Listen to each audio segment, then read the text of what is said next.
Good evening, and welcome to the History and Genealogy Virtual Classroom. Today is Wednesday, February 3rd, and the time is 6:30. Thank you for joining us. My name is Mike Bridwell, and I will be moderating this Zoom session. Today's class, Interviewing Family Members, Oral History Basics, will be taught by Ellen Mays. This class will be recorded and made available on the St. Louis County Library website and on the library's YouTube channel. If you are viewing this Zoom webinar live, you are encouraged to type questions using Zoom's Q&A feature. The instructor will answer questions at the end of this session. You will find a link to the handout displayed on screen. I will now turn this over to Ellen, and we will begin the class. Thank you, Mike, and thank you everyone for tuning in for this class this evening. It is titled Interviewing Family Members, Oral History Basics, and I hope it will really help get you started on some of the things that you want to do when you start thinking about interviewing family members for family history projects. Or also if you're working on other oral history projects, some of these tips will also be helpful for you for those projects as well. There is a link to the class handout on this title slide here for you. And if you copy that link and paste it into your browser, it should open up the handout for you. So first, let's talk a little bit about what oral history is.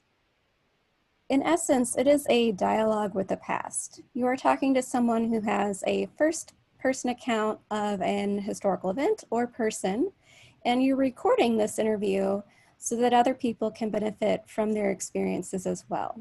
So the important parts of an oral history project include the interview itself, but also the recording and transcription of it later on. So all the different parts of the project are important, and we'll go over a little bit of each part of the project and process as we go through this class tonight. So why are oral history projects important, and why are they helpful for your research? Well, first of all, they are primary sources. So the benefit of using and creating new primary sources for other researchers, historians, and family history people is that you can learn historical information from a first-person account. It also allows you to gain unique and original perspectives of an event, time period, or specific person that they may have known personally. It's also a way of preserving the past. As you're creating this oral history, you're also creating a history and historical record for future generations. And in addition to preserving the history or the facts about a certain topic in history, you're also able to record and carry on the traditions of your family and different cultures through creating oral history projects. It also allows you to share family history, and oral history projects like family history interviews or interviews that are biographical life histories help share the lives of your ancestors for future generations. So there are a lot of different reasons for why oral history projects are important and helpful for historical research. So before you even start interviewing people, there are some things that you want to do before the interview. So we'll go over some of those. And some of these first steps that you want to consider before starting the interview include what is the focus of your project. You want to consider the scope and scale. So how much you want to talk about, how far into detail you want to go on certain subjects or topics, things like that. Other things you want to consider are the various topics or subjects that you want to talk about. What's the purpose for this project? What are you wanting to learn? And cover the basic who, what, when, why, and how. Those are all great questions to consider before starting the interview and when coming up with interview questions also. Also consider who you want to interview. These could be friends, family, acquaintances. So consider all the different people you know, contact people to also get suggestions of people you should talk to, and create a record of contacts so you can follow up with people and also gain further insight from a larger circle of people. In addition to coming up with themes for your topic and for your interview and for your project overall, you also want to start with some background research. So you want to review other primary and secondary sources and records about your chosen topic to help with generating interview questions, but also so that you have a more well-rounded understanding of any events or topics or subjects that you might discuss throughout your interview. Also, if it's a family history project specifically, you might want to also investigate any family tree records, any family history records that you have, and look over those. You can even bring them to the interview with you for reference or for things to spur other topics of conversation during your interview. Equipment considerations. This is always a big topic when it comes to oral history projects and interviews in general. And you'll always find that there are new devices that people are using. However, there are some basic things you want to look for regardless of the type of device you're using. We do recommend using digital recorders. This makes it easier for sharing your files on the computer, and devices that have USB adapters are particularly nice to have because it makes it much easier to transfer your files to your computer for preserving those records later on. Also, when you're looking for microphones, you want to look for ones that are called condenser microphones. There are a couple different types. So you'll see condenser and dynamic microphones when you're searching for them. And for these particular projects, you do want to find a condenser microphone. Also consider if you're doing an audio or video interview. Particularly for video interviews, you're going to want to have nice lighting and sound lighting for your project. And you also want to consider any background sound or noise that you might have depending on the location that you choose to conduct your interview. So some tips if you plan on recording with your smartphone.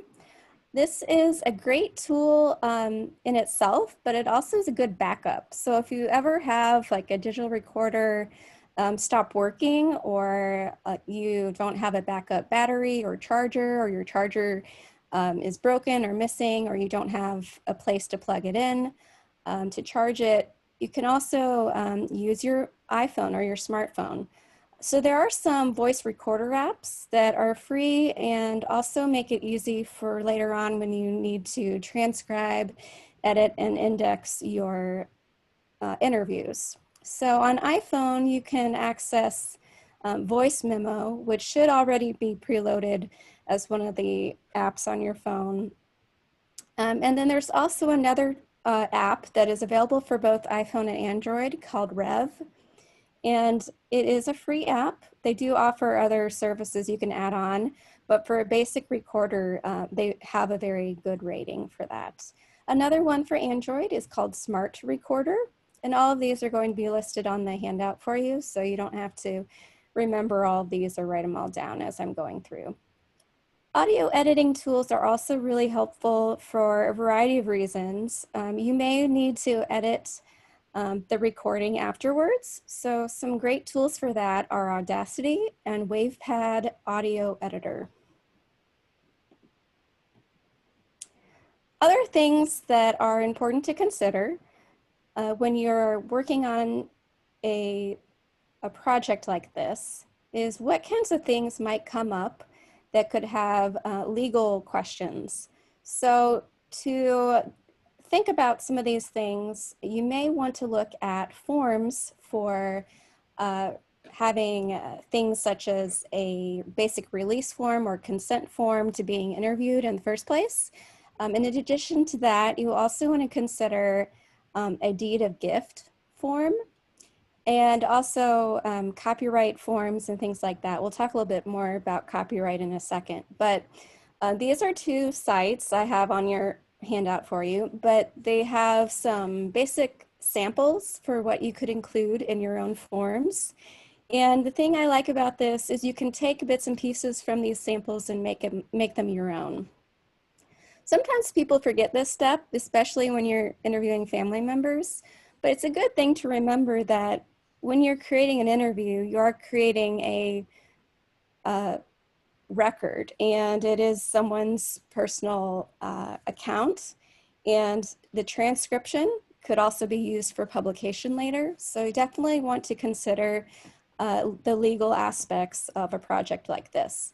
So copyright considerations are you want to also consider, and there are forms that you can fill out and have people sign before conducting the interview that will help alleviate some of the concerns you might have with copyright.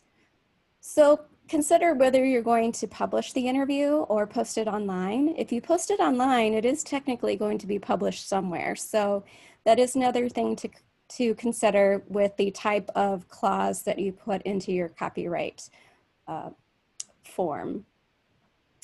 Other ways you might end up using an interview like this is for a paper or article if you want to submit it to a genealogical journal or historical journal for publication.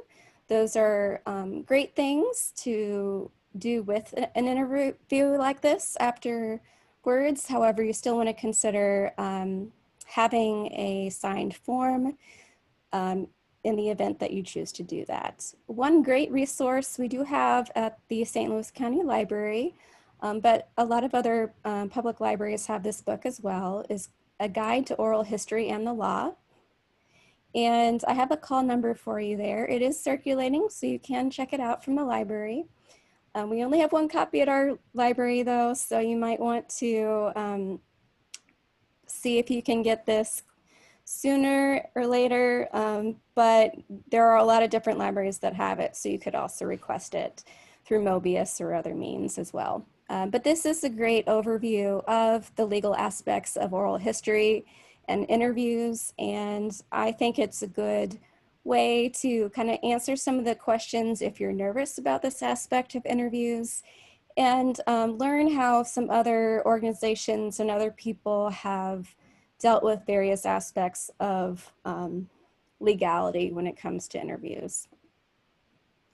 So in addition to legal considerations, you also want to think about the ethics when you're conducting an interview. So one thing I do think is important is specifically for an oral history type interview is to try to be very clear about what you expect and what you plan on talking about. There's no reason to surprise them with unexpected topics or questions. You don't necessarily have to send them each question word for word ahead of time, but I would strongly suggest telling them most if not all of the topics that you plan on discussing. This will also help put them at ease, so you're not worried about stumping them with a question they don't know the answer to or something like that. You also can help make your narrator or interview feel like a partner in your project. And by asking them to take part in some of those things like deciding main topics and questions also helps with some of that honesty and transparency when it comes to interviews. Also, make sure the questions that you're developing don't mislead your interviewees or your narrators. And also, leading questions can also kind of be a way to get an answer that you want instead of letting them answer the question they want to. So definitely make sure to respect the narrator's privacy and comfort. And you want to make sure to discuss if there are any topics that they don't want to talk about as well. Those are just as important as the topics that they do want to talk about. So at the end, you also want to make sure that they know that they have a chance to review the completed interview, particularly if you plan on publishing it somewhere. So for Some interview practice tips. There are a lot of interviews that you can watch on YouTube to get an idea of different tips and different methods of interviewing. There are a lot of journalists that use various techniques from journalism, but there are also a lot of historians that have conducted oral histories and published them on YouTube. So YouTube is a great source for getting examples and watching how other people have conducted interviews as well. You'll get ideas such as what kind of lighting to use, and some of them even talk about the behind the scenes stuff, like what kinds of cameras and what kind of setup they use for their interviews. Also, practice your interview skills with your friends and family or colleagues. So your first interview isn't when you're interviewing this person for your project. So you can practice at any time. I would try to use equipment that you plan on using though, so that you can get comfortable with it. So things such as microphones or any audio or video recorders that you plan on using, definitely test those ahead of time so that you feel comfortable when it comes to the actual interview. Some challenges that might come up during your interview include phones going off in the middle of your interview, or if you are recording in a loud location, particularly if you're conducting an interview outdoors, there are lots of sounds that you might not be able to filter, or distractions that might occur. So those are things to keep in mind, but also to be flexible and realize that there's also ways of editing the audio afterwards if you have problems like that occur. Other recording problems to kind of think about ahead of time would be to bring up batteries or bring backup batteries and or chargers, because this is a good way to prevent you from having a wonderful interview and then not being able to have the recording afterwards because your recorder stopped working. So definitely test and make sure you're recording at the beginning of the interview. And again, smartphones and tablets can be good alternatives and backups to your other recorders that you plan on using. So before the actual interview, you also want to set up some pre-interview meetings. And these will help you also set the tone for the interview and help the person you're interviewing feel more comfortable with the whole process and the project itself. You want to discuss the project and the purpose for the interview, discuss any topics that will be covered, and also allow time for them to give you some feedback on the topics they prefer and any concerns they might have about privacy or any restrictions, such as copyright restrictions and things like that. You also want to have an informed consent form that I mentioned previously signed during one of these meetings prior to the interview. Also go over some of the procedures so they're not surprised by anything that comes up the day of the interview. Also set a predetermined time for how long you plan on interviewing them. I personally would say anywhere from 30 to 60 minutes would be good for one session. If you want to go longer than that, I would set up multiple interview sessions so you don't tire them out or wear them out. It also is a way to kind of give them a chance to think about the process and also feel more comfortable along the way if you have multiple interviews. Also decide on the location for the interview. This is another really important thing that you want to have their feedback on. If they're comfortable with the environment that you're in and where they're being interviewed, I think they will also feel more comfortable answering questions and talking to you. Another thing to think about is how many participants you want in the interview. Some people do group interviews, and that's okay. The only issue you kind of run into with group interviews is that when people often try to talk over one another, and you might have some people talk more than others. So I prefer to have one-on-one interviews, but if they insist on having another person with them, to make them feel comfortable, that's totally fine too. Just discuss some of those things beforehand so you can make sure it's an organized format for the interview.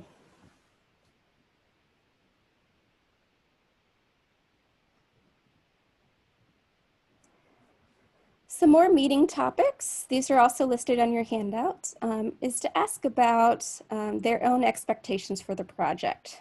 And again, consider how to make them feel comfortable. So this could again be things like the number of participants, the location, and even the technology that you choose to use. Test the equipment with them before the interview to also help with pre-interview nerves. Some people are really nervous about how they sound on audio recordings or how they look on video.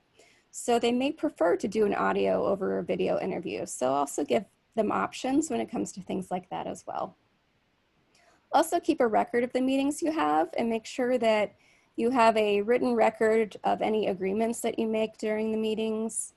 And also remember to have the forms ready for them to sign. So some of these forms, again, to remember would be a deed of gift form, a copyright agreement, and a release statement or consent form. Another thing you might run into are interviewees that are reluctant to participate in a project like this. This is common when people are shy or uncomfortable on video or on audio or being recorded. So some of the things to think about that can help with this is to, again, collaborate with them. If they feel like they have a role and a choice in how the project happens and how the interview occurs, I think that will help to make them feel more comfortable. Also, make sure that they know that they do have the ability to protect their private and personal information. You may have to even change some names or personal information to protect their identity if there are certain topics or subjects that you're discussing. Another option, if they're really nervous about the interview, is to send them the questions ahead of time. You can type out a list of questions, send them to them ahead of time so they have a good amount of time to look over them and decide if they have answers. So if they're worried about forgetting their answers on the day of the interview, then offer to send them the list of questions. I don't always do this if they're more comfortable with the idea of an interview, because sometimes it creates kind of a strict format where it seems like it's been rehearsed. So it can be a little challenging to get around that kind of stiffness during the interview. But again, I wouldn't hesitate if they are nervous about the interview. Go ahead and send them the questions ahead of time. Another option to just sending them the list of questions is to send a survey. So this would be kind of like sending the list of questions, except you would have topics and they could list kind of like in order of 1 to 10 or 1 to 5, which topics they'd like to talk about the most, the least, and any topics they don't want to talk about at all. So this again is a way to make them feel like they have control over the project and that they are a partner and not just someone who's answering your questions. Some other things that can enhance your interviews are family heirlooms and artifacts. These can help also remind people of different stories and events throughout their lives, and also helps them feel like they are sharing something with you. Family photographs are another way you can do this. School yearbooks are also great if you're talking about other people they knew, and also is great for coming up with different stories as well. Other things that you can suggest is if they want to talk about any awards or achievements they have. So if they have any plaques, medals, trophies, memorabilia, anything like that, those are also good things to include in the interview.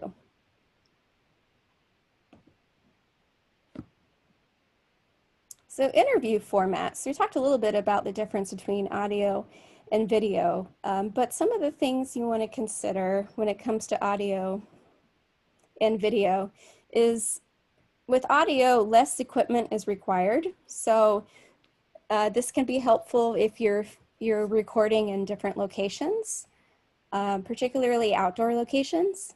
There's less equipment to have to carry around with you.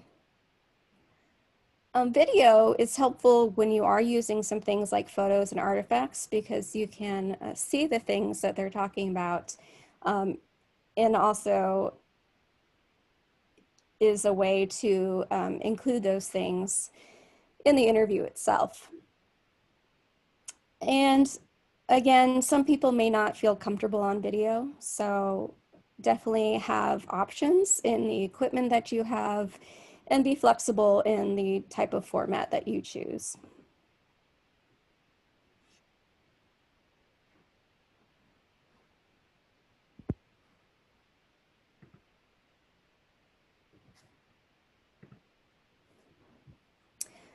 So the Oral History Association has some best practices that they have compiled on their website.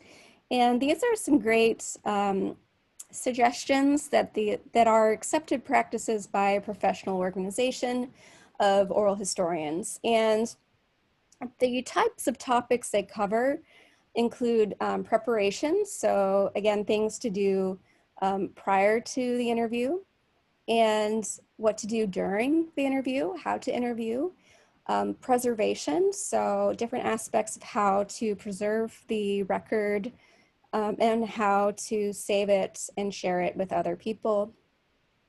This also goes into access and use and what your plans are for perhaps publishing or sharing with other family members. So the interview process itself.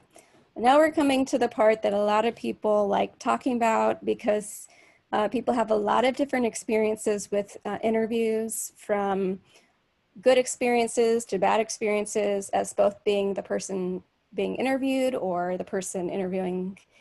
And so there are a lot of things we can talk about, but there are also some basics that will help you get started as well. Lead statements are important and helpful because it helps you identify what you're talking about, the people you are interviewing, the time and place. So these things are listed here for you. They're also listed on your handout, but you want to include in your lead statement the names of the narrator and the interviewer, the date and time of session, and the interview location. The subject and topic of the interview can also be included in this lead statement, particularly if you're doing a series of interviews.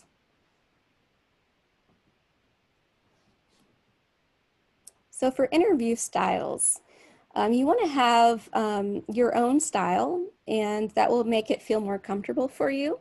So there are a couple different ideas that you can try if you find that certain things you've done in the past didn't work as well, or if you just want to try a different technique. So I've come up with a few different ones that to discuss with you that you can try.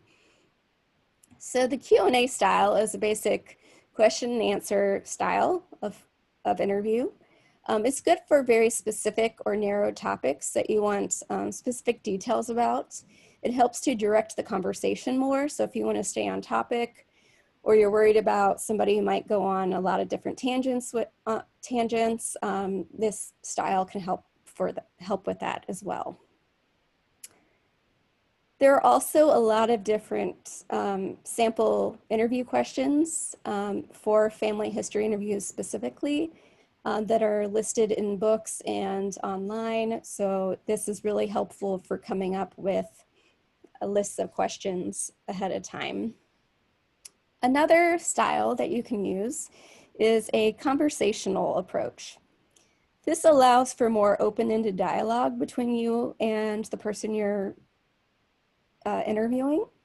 And it's more along the lines of how an oral history project is designed and intended to be. So it's more relaxed and it creates a more authentic interview in this format. Also, I came up with this third style. So it's kind of a combination of the two, But it's a reminder to be kind of flexible with your approach. You might have to change your approach in the middle of the interview if it's not working or the person can't think of answers. So you can be flexible by having a general outline of different topics or subjects that you want to talk about. This is also helpful for people you already know because you already have a good rapport with them and you know what topics will really get them interested, but you also know possibly what topics to stay away from without having to have a specific set list of questions. Also, some things for the interview to think about would be how to practice good listening skills. So things to think about would be not to interrupt or cut off the person, asking follow-up questions, and listening to their responses also helps them feel like you genuinely care about their answers and are really interested in hearing what they have to say. Another thing that's kind of tricky because you might be nervous or trying to stay on topic is thinking about the next question when they're still answering a previous one. So try to keep from skipping ahead and kind of give them your full attention. If you do think of things that you want to follow up with or ask about later, either for further clarification or to elaborate on more, you can take notes. So write down quick notes about things you want to ask about later, so you have those as well. Also remember that the narrator is the expert in this situation. So even if you have other records or information that contradicts what they're saying, don't correct them in the middle of the interview. Let them share their perspective and their understanding of how something occurred or whatever aspect of the topic you're discussing. Other interview tips you can use for interviewing family members or in any oral history interview situation would be to be encouraging. So explain why their perspective and why their personal voice on this topic is important. Also, you can create a list of keywords and phrases if you are worried about remembering the questions. This just helps to quickly get the interview back on track as well if you get sidetracked. And they're a good way to have a general guide or roadmap to help you stay on topic. Also, try not to overwhelm your narrator with tons of questions at once. Try to ask one question at a time. And also remember to thank you, or to thank them and say thank you at the end of the interview. You can even send thank you notes following the interview. And this is also a good way to make sure you keep the conversation with them going afterwards. So if you want to interview them later on, you might be able to do that. Or they may give you hints about other people, other contexts for other interviews that you can do. Something that often comes up just in any kind of interview, but particularly with these kinds of interviews, are pauses in conversation. And in this situation, pauses and silences are not a problem. You don't have to fill every second of space on your recording. You can allow them time to collect their thoughts and think about their questions before answering. And something that's really hard to do is to avoid trying to answer questions for them. If they pause or have trouble thinking of a word or phrase or a name, I still try not to fill in the answers for them. So post-interview. So we've gotten to this other last part of the interview process. However, it's not the least important part of the process. All the parts of the process are important. And so this part entails transcribing. Transcribing is a really important part of the oral history process and interviewing because it helps to share what this person wanted to convey. So some great options for helping you transcribe the interview include Google Docs voice typing. And some tips on how to do this. You do want to use Google Chrome, and also start with a new Google Doc. Under Tools, there's an option for voice typing, and this will help you record and have a transcription of the interview. Another option is to use ExpressScribe, and this will transcribe audio files so you can upload them, and they also have special features like hotkeys. It also provides support for foot pedals and multiple channels. It also helps with file management later on too. Indexing is another important part of interviews, in addition to transcribing. So for indexing, there are a couple different things you want to think about. Time coding and time subject index. Time coding uses time codes or timestamps to provide the location of certain subjects or topics in the recording.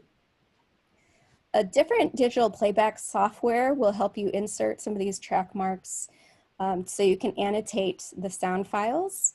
And you can use some digital transcribing software to help you embed these time codes into the transcript as well.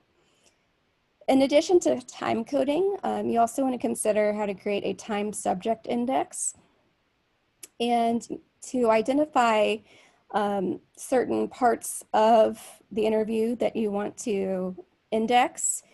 Try to find different gaps in the interview so that and different things that are left out so that you have things to remember for future interviews.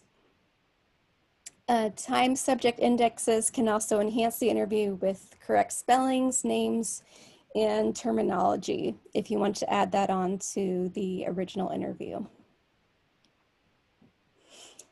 So some indexing tips. You want to index your interview as soon as possible following the interview. Also, if you find obvious breaks or pauses in the conversation, these are good places to insert timestamps and subject marks. Also, the more details, the better. The format for indexing timestamps is hour, minute, and second. And again, digital playback and transcribing software is very helpful when indexing. I also have an example below here of how the hour, minute, second format works. You may see this a lot on devices, for example, stopwatches will often have this format. And then in the right-hand column, you'll have the subjects. So you have topic, introduction, etc.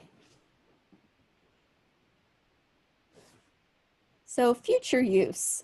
We talked a little bit about publishing, but where can you publish these? So some ideas for you when you're thinking about how to use your interview and how to publish it would be to publish them on family history websites or in family history books. You can write your own family history book and donate it or sell it online.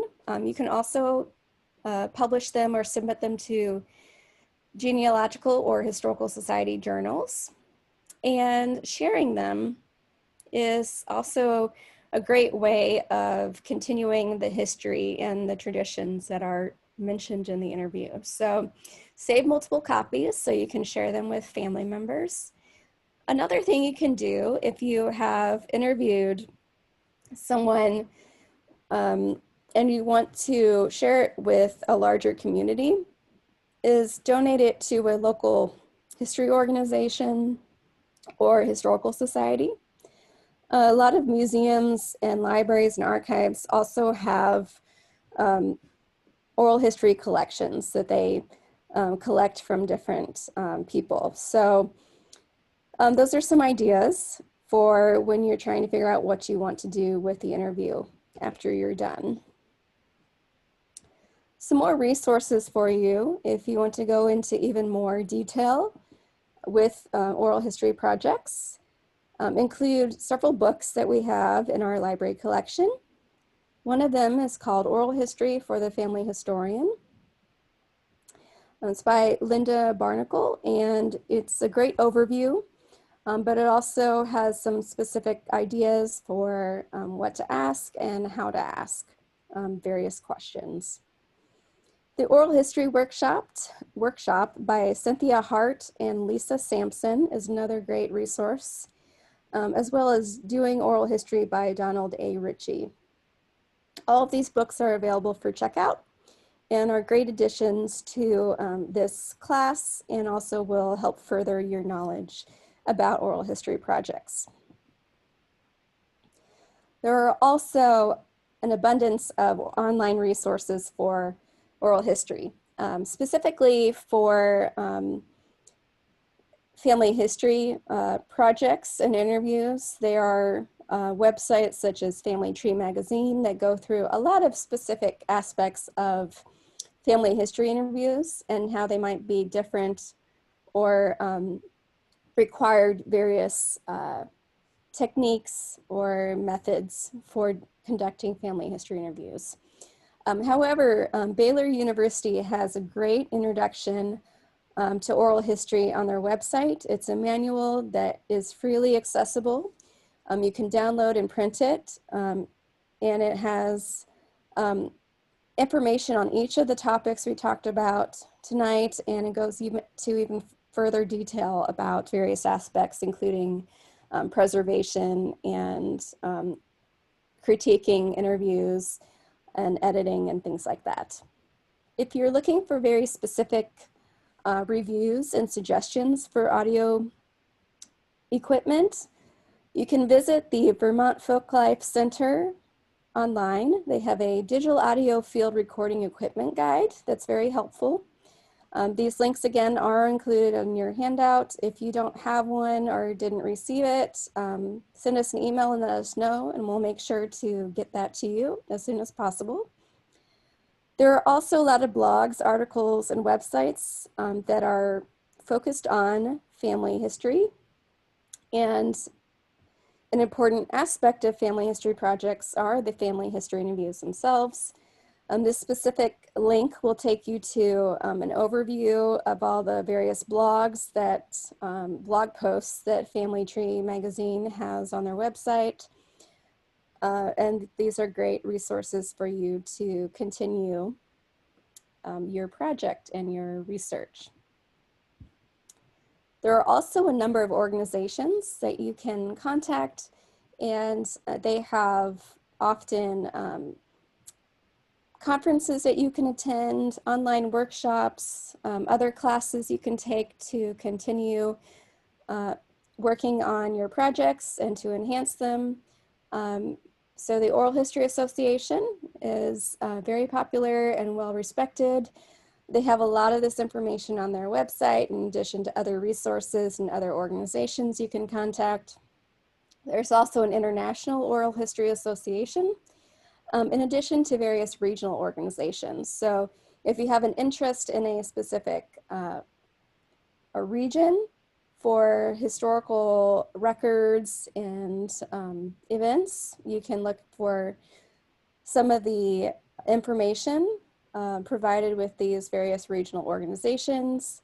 They also may be good contacts if you have information or are conducting a project based in one of these regions or in history that reflects some of these other places as well. So these organizations are listed on your guide for you as well, so you don't have to write them all down.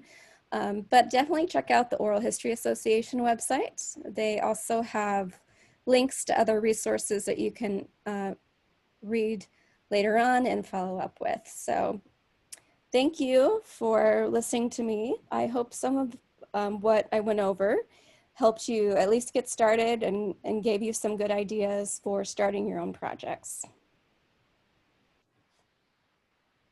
Thank you, Ellen. That was terrific. We have some questions. Okay.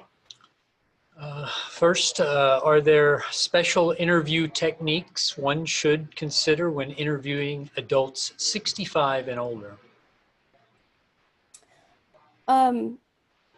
Yes, and some of the things I would consider, definitely think about how long of an interview you want to do.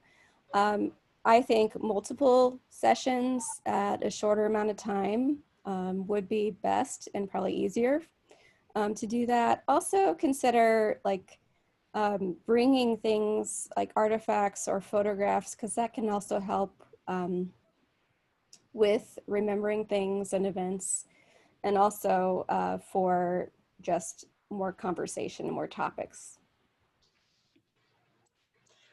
The next question was, what is the cost of using an audio editing tool?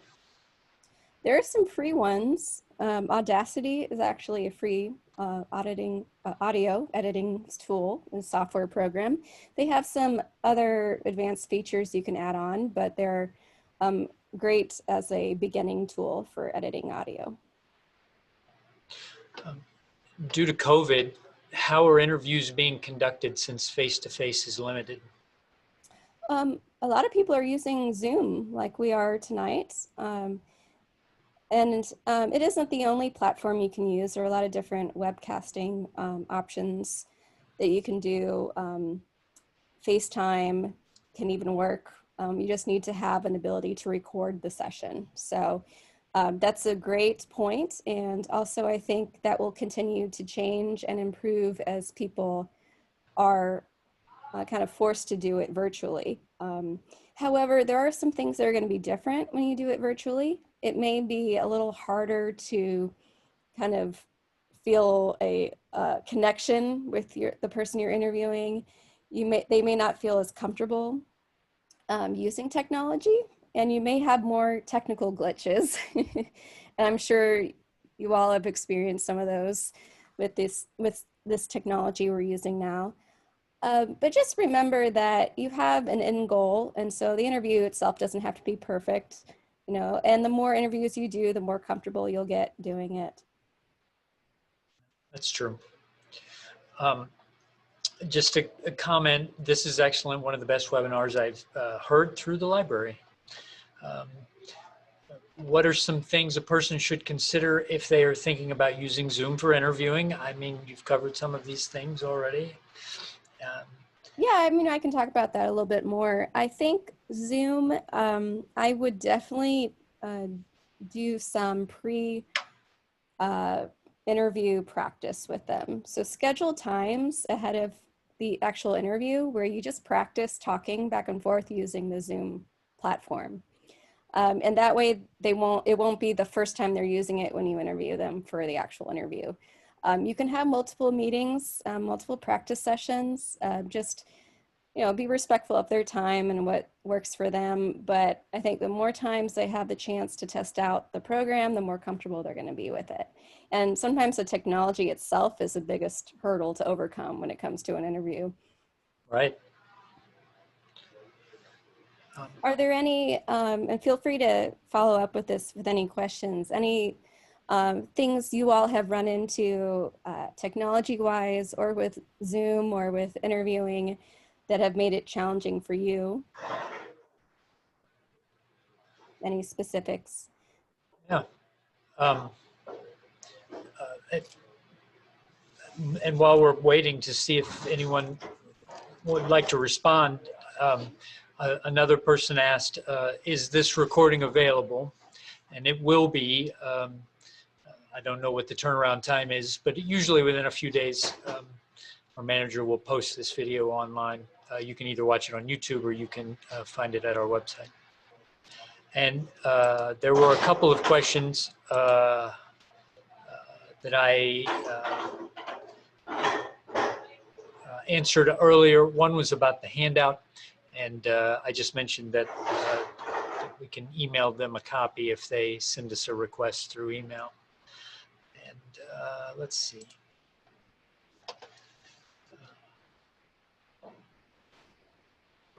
About the free audio. With the free audio editing, what ownership rights should be considered or being confidential? That's a good point, because if there's anything you're worried about being uploaded to an external platform or being uploaded online, you might want to transcribe it yourself. And there are programs that will allow you to play, like you can download the software onto your computer that allows you just to play the audio on your computer, but you would have to go through and pause it and mark those, those places where you want to index. And also with transcribing, you can type out the transcription yourself. One thing you can do with the Google Docs, though, is if you can listen to it and then repeat what you're listening to, that will help you dictate it as well, because it'll create the transcription for you. Now, it would still be on Google Docs, so that's technically still online. So you can just use Microsoft Word and type a transcript that way. Use those timestamps to help you organize it and have different sections for when different people are talking so that you can distinguish who's the narrator and who's the interviewee or interviewer, sorry. So those are some things you can do. There are some really important aspects that some of these oral history organizations I mentioned go into deeper detail and more further discussion is talk about some of these issues with privacy, because with the variety of oral history projects that people are coming up with, there are some where people have done really creative things with like video interviews where they can conceal people's identities and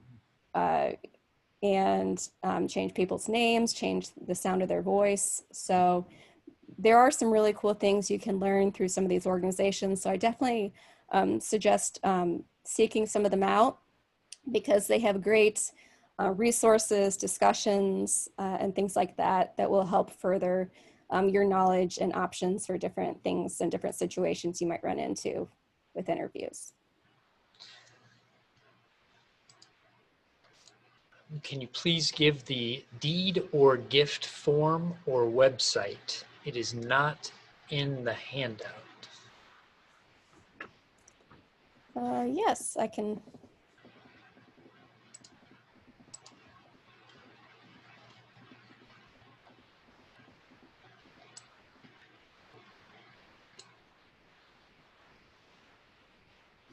So it's just a sample deed of gift agreement form, and you can copy and paste this link or copy it onto a Word document, and it should open up to the deed for you. Let's see.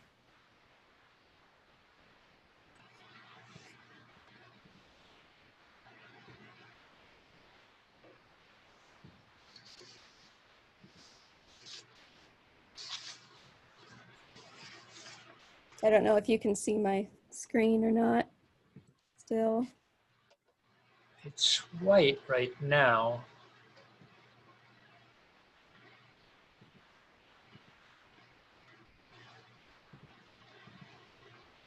How about now?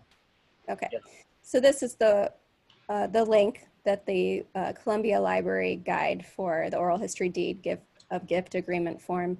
And it's not an actual like form you think of where it's like all filled out for you, but they have a sample of what you would want to create within your own form. So the things you want to say, where you want to indicate certain things. They also have different options that you can use, different types of agreements, different things you can use. But I would suggest kind of making your own as these and use these as guides or templates.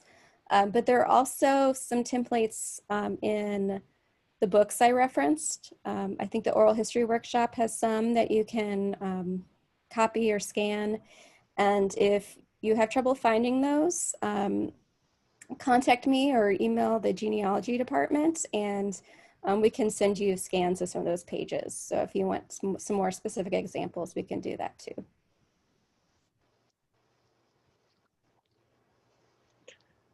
So I have answered all of the open questions. So Okay. if there are no further questions, I will close for the evening. Thank you for joining us today. We hope you enjoyed the class and found the information to be useful.